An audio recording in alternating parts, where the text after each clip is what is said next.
Daming sahog.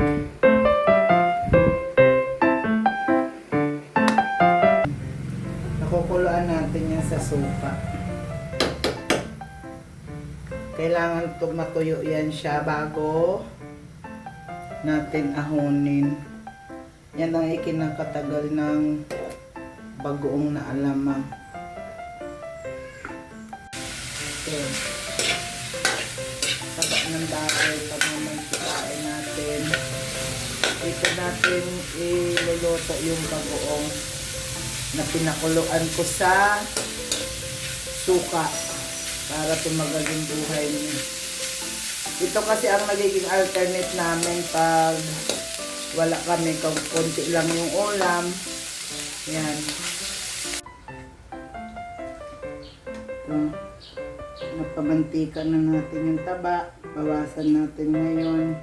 Kasi magigisa na tayo ng bawang. Bawang lang nilalagay ko dyan, mga be.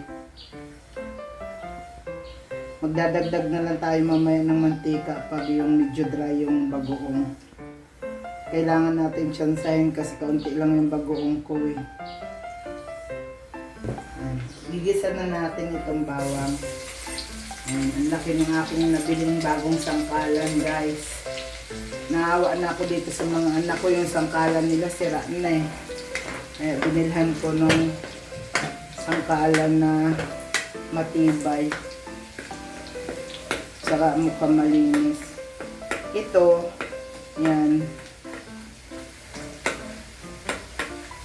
Kung brown na itong bawang, pwede na natin yang haluin. Yan.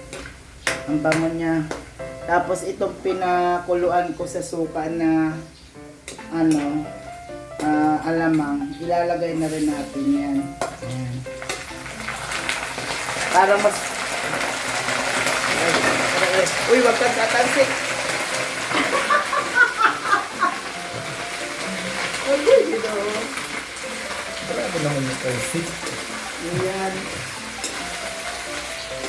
Pagkaraniwan kasi na niluluto ko, guys, yung may kulay kasi yummy siya tingnan. Yung may kulay. Ito kasi yung binili ng mga anak ko, ayaw nila ng may kulay. Gusto nila, yung bagoong nila, walang food color. Kaya yan. Dahil sa kaunti yung mantika natin, guys, yung tinanggal kong mantikaan kanina, ibabalik ko yan. Yan. Kailangan kasi sa bagoong na alamang, parang lumulutang siya sa mantika. Kasi pag lumamig yan siya, guys, nagiging dry yan siya. Kaya kailangan yung mantika niya sakto. Nung hindi siya nagda-dry. Ayan. Lalagyan ko ito ng asukal na pula para magkaroon ng kaunting kulay. Kasi ayaw ko talaga nung maputla na bagoong na alamang. Parang hindi masarap kainin.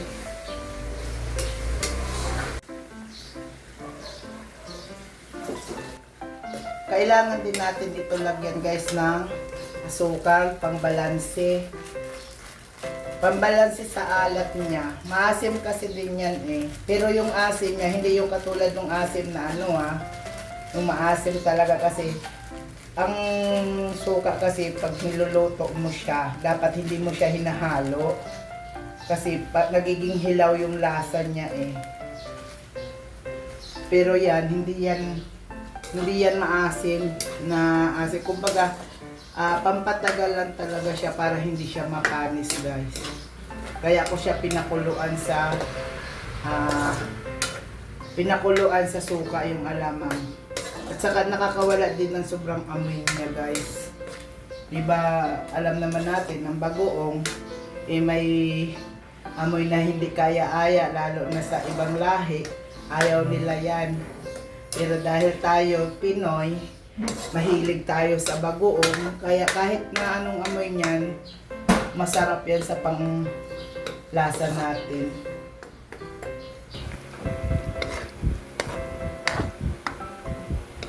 may sahog.